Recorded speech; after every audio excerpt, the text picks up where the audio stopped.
Welcome to Business Lovers, the best place to dig into your business knowledge. Today we're going to start with a quote by Mark Bienoff. He said, acquiring the right talent is the most important key to growth. Hiring was and still is the most important thing to do. So what do you think we're going to talk about today? Yes, you are right. Today we're going to talk about recruitment. I would suggest that you have a piece of paper because I'm going to ask you to pause the video from time to time so you can think of the questions that I'm going to be asking. So, why is recruitment important for a business? Why do you think? Pause.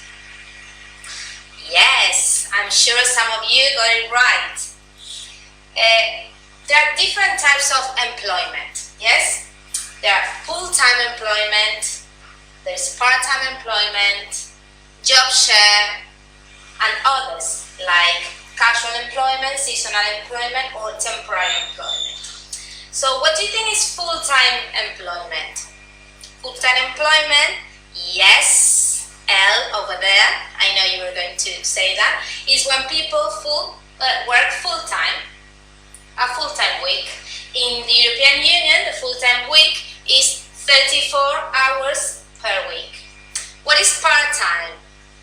Part-time, yes, is when people don't work full-time. So they don't work all the hours of the day. For example, in the school, we have full-time teachers like Miss Ken, for example, and part-time teachers like myself. Sometimes students work part-time when they go to university. Sometimes they work part-time to help their parents pay for university fees, that they are very expensive. What do you think is job share by the name? Is when two people share a job, yes? By the name, it's easy. So two part-time workers share the work and are paid for a single full-time post. Obviously, in job share, they will have to work as a team. Yes? Casual is hours of work that are available and uncertain. So you don't know when you're going to be called. Yes, it provides flexibility to a business. Seasonal. What is seasonal employment? Yes, it's when more employees are required at a particular time of the year. For example, in ski resorts like Sierra Nevada, are there people working there all year? No, mostly or mainly in winter months. Yes, ski resorts, UK postal delivery, fun, yes? And temporary is hiring staff to cover for absent. For example, maternity leave. When I was pregnant, I went home and somebody covered for me on a temporary basis. So now we're going to test that you really understood the types of employment. Yes? So, for example, piece of paper, yes? Small retailer wanting to employ someone to help out on busy weekends. What do you think? What type of employment would be appropriate? What do you think? Part-time, full-time, temporary, casual? Yes, correct. It was part-time. A farm manager wanting to employ 20 people only for 1 month to help pick fruit during the harvest. Full-time? Probably not. Seasonal employment. A large steel producer needs to recruit 55 people because the factory is expanding. Part-time, temporary, casual? No.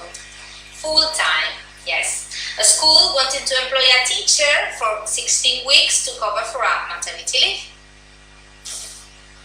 I'm sure you knew this one. It was temporary. So what is human resources? What is human resources department in charge of? When people say, I work in the human resources department, what do they mean by that? Working for human resources means that human resources is a department in charge of employing staff. Yes? So why would a business want to employ staff? Which are the main reasons to employ new staff? Pause and think. Yes, I'm sure you got some of the reasons right. If a business is expanding, obviously a business would need more staff. Yes? People that are leaving and they need to be replaced, people that quit their jobs, positions that have become vacant due to a promotion. If a person is promoting from one job to another, there's a vacancy that needs to be filled in, or people that are required for a temporary period. So there are two types of recruitment. Can you think of those two types? Which could be? Recruitment can be internal. What could be internal recruitment? Internal recruitment is when businesses appoint a person from inside the business. That's why it's called internal. So what do you think are the advantages of recruiting someone that is already working in a business? For sure there are certain advantages. Yes? Can you think of some advantage? For sure it's going to be cheaper, because when you recruit from outside the business, you need to advertise the job. That it's going to cost some money. Internal recruits are familiar with the policy and procedures, so you don't need to train the new employees in the business procedures because they are familiar with that. Staff may be motivated. Yes, that's really important, because if you see that a business is promoting people inside the business, obviously employees will be more motivated. And ability, potential, and attitude may be more predictable. You know how your employees are, you know their character, so it's more secure in some way. Another type of recruitment is external recruitment. Obviously, if internal recruitment is appointing someone who already works for the business, external recruitment will be appointing someone from outside the business. So obviously external recruitment is more expensive than internal recruitment, but which are the advantages of using external recruitment? Two main advantages of using external recruitment are that there's a large pool of candidates to choose from. Whether in internal recruitment you have a limited amount of candidates, in external recruitment you can recruit from a whole country or the whole world. And a new person, external employees, might bring some fresh ideas to the business. They are not used to procedures and policies in a business, so a new employee from outside the business might bring new ideas, and that could be good in terms of efficiency, for example. So, which are the stages in the recruitment process? Now I want you to use the piece of paper, and I want you to classify, to put them in order. Yes? What do you think is the first one, second one? So pause the video. Pause. Okay, I'm sure you got some of them right, maybe all of them. Good for you. So the first stage would be identify the type and number of staff needed. Obvious. Prepare a job description and job specification. Then advertise using the appropriate media. Then evaluate applicants and select a short list for interview.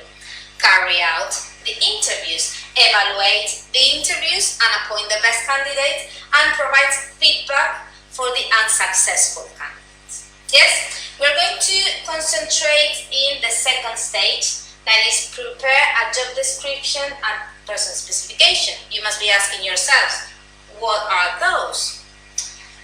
In a minute you will know.